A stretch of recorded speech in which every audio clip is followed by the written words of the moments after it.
നിങ്ങൾക്കറിയാമോ, ഖുർആൻ ഒരാൾക്ക് 10 വർഷത്തെ സമയം കൊടുത്തു ഖുർആൻ തെറ്റാണെന്ന് തെളിയിക്കാൻ.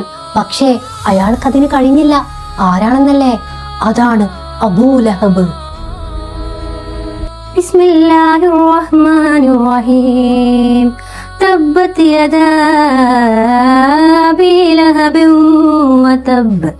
അബൂലഹബിന്റെ ഇരു കൈകളും നശിക്കട്ടെ. ഇത് കേട്ടപ്പോ അബൂലഹബിന് ദേഷ്യം വന്നില്ലേ? പുള്ളിക്കാരൻ ഇത് അറിഞ്ഞിരുന്നോ? തീർച്ചയായും അറിഞ്ഞിരുന്നു. മക്കയിലെ സഫാ മലമുകളിൽ വെച്ചിട്ട് നബി സല്ലല്ലാഹു അലൈഹി വസല്ലം തങ്ങൾ ഇത് പരസ്യമായിട്ട് പറഞ്ഞതാണ്. പക്ഷേ ഇവിടെയാണ് തമാശ. ഈ ഖുർആൻ വചനം ഇറങ്ങിയതിനു ശേഷം അബൂലഹബ് പിന്നെയും 10 വർഷം ജീവിച്ചു. അബൂലഹബിന് ഖുർആനെ തോൽപ്പിക്കാൻ ആകെ ഒരു കാര്യം ചെയ്താൽ മതിയായിരുന്നു. വെറുതെ എങ്കിലും ഒന്ന് ഷഹാദത്ത് കലിമ ചൊല്ലുക.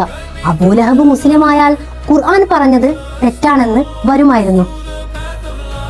10 വർഷം മുന്നിലുണ്ടായിട്ടും ലോകം മുഴുവൻ ഇത് കേട്ടിട്ടും അബൂലഹബിന് അത് ചെയ്യാൻ തോന്നിയില്ല. കാരണം അള്ളാഹ്ക്ക് അറിയായിരുന്നു അയാൾ ഒരിക്കലും വിശ്വസിക്കൂലാന്ന്. ഖുർആനിലെ ഏറ്റവും വലിയ അത്ഭുതമാണിത്. അപ്പോ ഖുർആൻ സത്യമാണെന്ന് അബൂലഹബ് തെളിയിച്ചു അല്ലേ? അതെ, പരിശുദ്ധമാക്കപ്പെട്ട ഖുർആൻ സത്യമാണ്. അല്ലാഹു അക്ബർ എന്ന് കമന്റ് ബോക്സിൽ അറിയിക്കാൻ മറന്നു പോകരുത്.